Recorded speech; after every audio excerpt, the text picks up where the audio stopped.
welcome to Dazatron's Diorama Llama, and this is another painting video.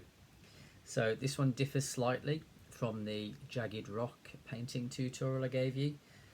In that video I was showing you the dry brush technique, but in this video we're going to look at blending or using kind of colour washes to kind of add kind of shading, or I suppose a more of a weathered effect.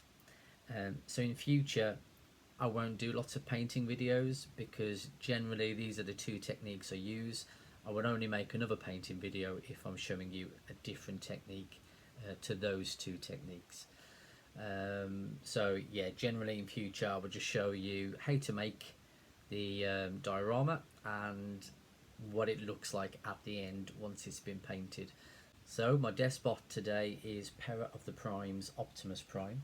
I just think he's great. The size of him, the bulk of him. I love the Orion Pax kind of gimmick that it has going on. I just think he's fab. So he's one of my fave Optimus Primes in my collection. So he's going to be watching over this video today. So I'm just going to adjust the camera so you can see what I'm doing. And I'm going to try and speak up a little bit more in this video because I've been a bit quiet in my previous videos, and my sound isn't the best. Hopefully I will get a microphone in the near future and maybe that will improve things.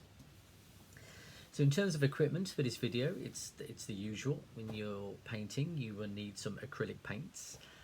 As you know, I tend to use regular acrylics when it comes to dioramas, although as I've said before in earlier videos, you can use model making acrylics which are a thinner consistency if you wish to. It really is up to you, or combine the two. I'm actually going to be using metallic paint today, so we haven't looked at that before. Again, you don't have to go out and buy expensive sets of this stuff. You can pick up metallic paints from Hobbycraft, usually for a couple of pounds, and the range in the UK also stock metallic acrylics, again usually only around £1, so they're quite cheap. So just choose the colour that you want really and go for that, unless you want to invest in a set for future use. That really is up to you. So I'm using a metallic purple, as that's the colour I used on here. You can see it just gives you that nice sheen effect, and then I've kind of weathered it a little bit here with just some regular black acrylic. So the black's not metallic, and just the purple effect.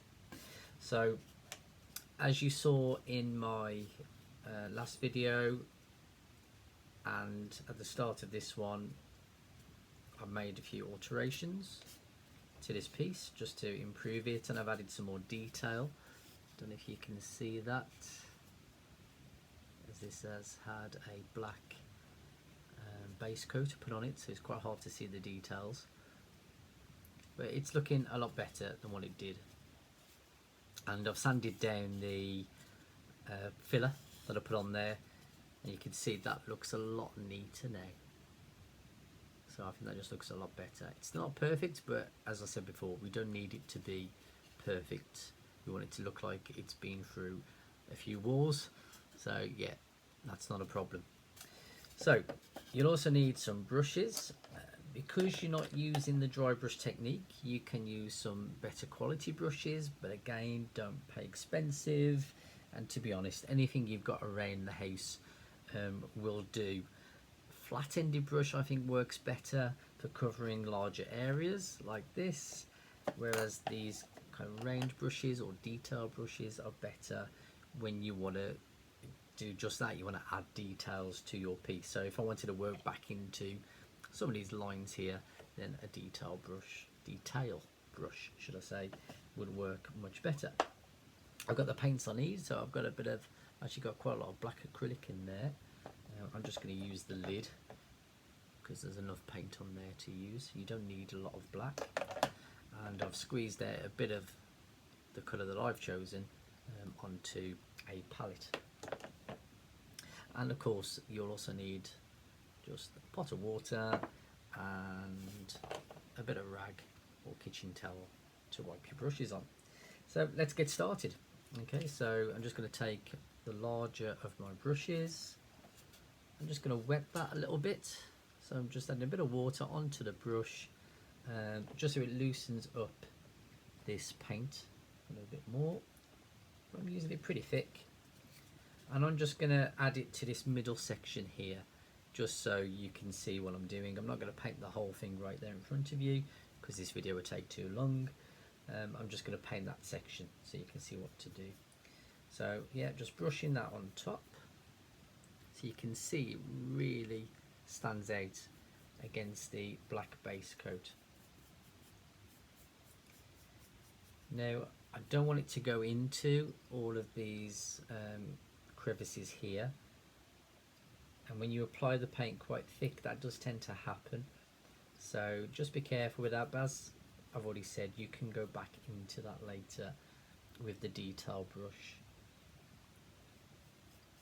so don't worry too much if you do end up going inside.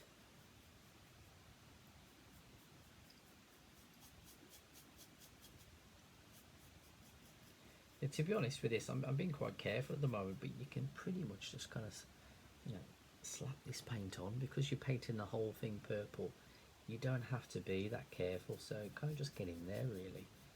So let's do that and not be too precious about this.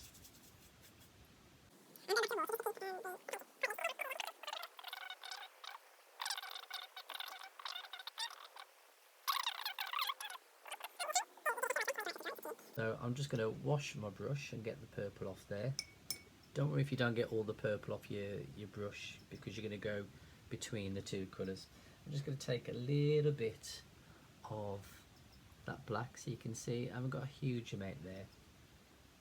And I'm just going to dab it on where the edges are, so where we've got those kind of that step effect. So that's where I want to put my black at the back there, just so it looks like it's been around for a while. It's kind of the grime and stuff like that that's been picked up over time. So if you go back to this original one here, you can see where it's darker there, where the steps are. So we're just going for that effect. So I'm just going to add a bit of black to the edge, and you can see that comes up quite dark. So what I'm going to do now is I'm just going to wash my brush again and just wipe that off. And while I'm just going to take that paint that's already there and I'm just going to pull it out. So I'm just kind of pushing it into the purple. And what that's going to do is just going to kind of create this gradation or a blend, because we don't want there to be a line there of black. We want the black to blend into the purple. So I don't know if you can see that with the light. Okay, it should be lighter on the top and it gradually gets darker on the end here.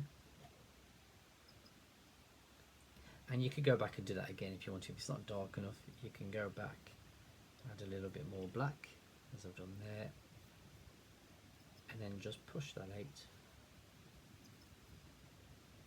And we'll do that on the next step as well. So a bit of black on the edge.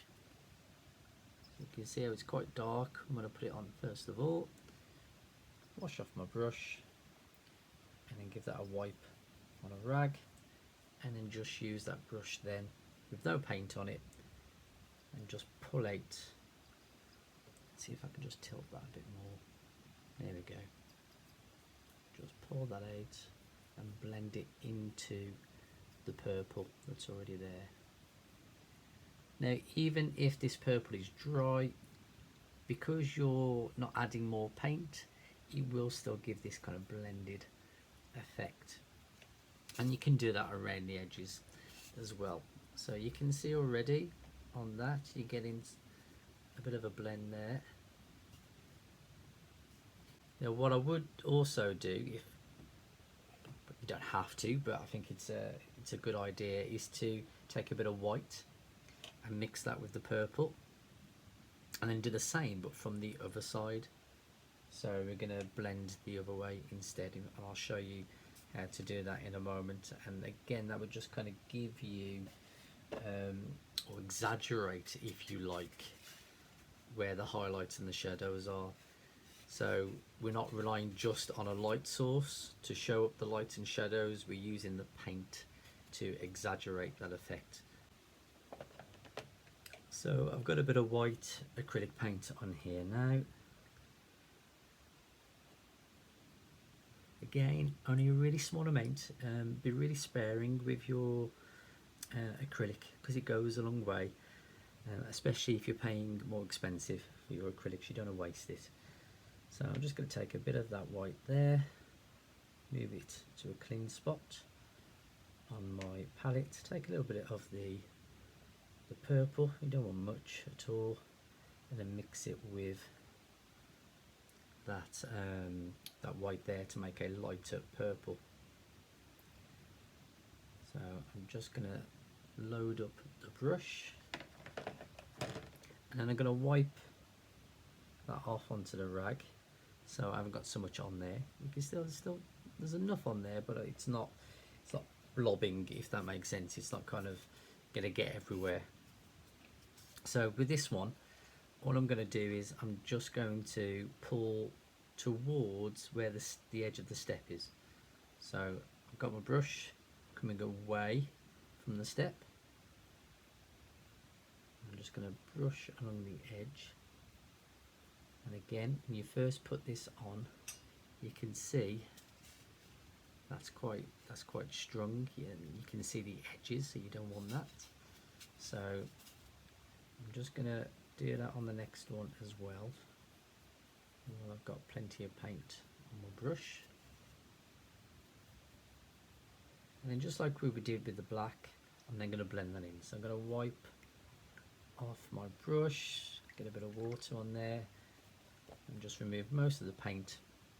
And I'm just going to take the brush with just a damp brush, a little bit of water on there, and then I'm going to push that white into the purple that's already there.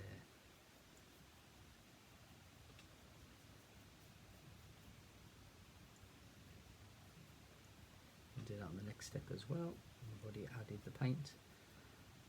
I wouldn't do any more than 2 at a time, just because acrylic paint dries quite quickly and you don't want to leave an edge.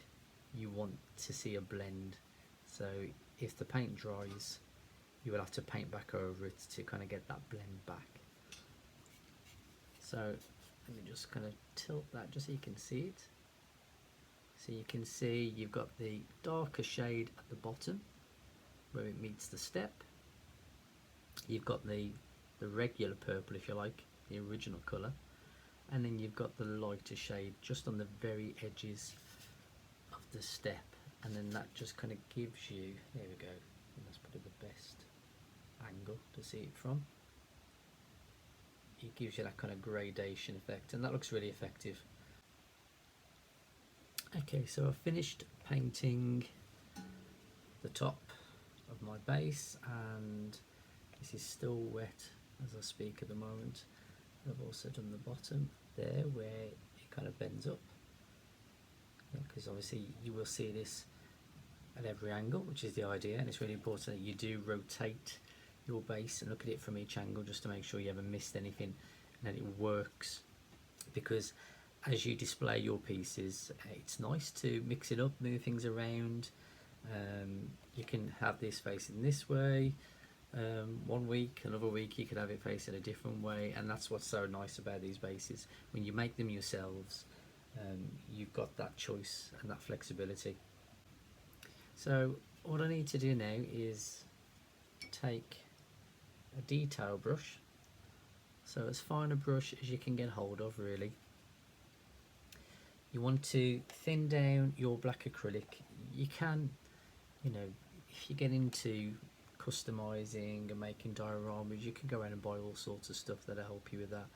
There's special very fine paints that you can buy, which is almost like an ink, and you can kind of put that over your transformers, and that will show up all the details within your figures. You can use a Gundam marker, and that does a similar thing. You rub it over where all the details are, and then use a cotton bud over the top.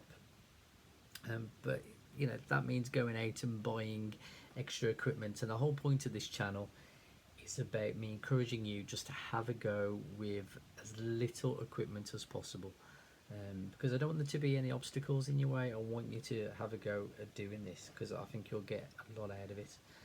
So I've taken my little brush, I've just watered down or thinned down some black acrylic, and then I'm just going to use that just to get back some of these details that I'd filled in using the thick purple acrylic. So I don't know if you can see that very well.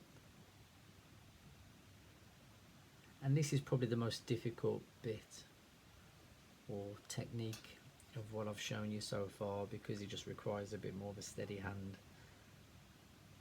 Nearly there. And we are pretty much done. So yeah, hope you've enjoyed watching the second part to this video. I do hope you have a go at making one of these yourself or something similar. You know, come up with your own design. That's the nice thing about this. I'll just move this out of the way so you can see a bit better. But yeah, have a go. Thank you for watching. Don't forget to like and subscribe, and yeah, feel free to put in the comments below what you think my next project should be. I'm thinking at the moment of making a throne or a chair. As you'll be aware, if you're a Transformers fan and you keep up to date with the news, there's a new Starscream Coronation edition coming out, and part of the pack is this coronation chair or throne that they've produced to go with that, I suppose, to bulk up the price a little bit. So I thought, yeah, wouldn't it be great to have a go at making a throne out of styrofoam and seeing how we get on with that. So I'm thinking about doing that. So if you think that would be good, if you'd be interested in that, yeah, do write in the comments below. And again, any other suggestions, and I'll see you next time.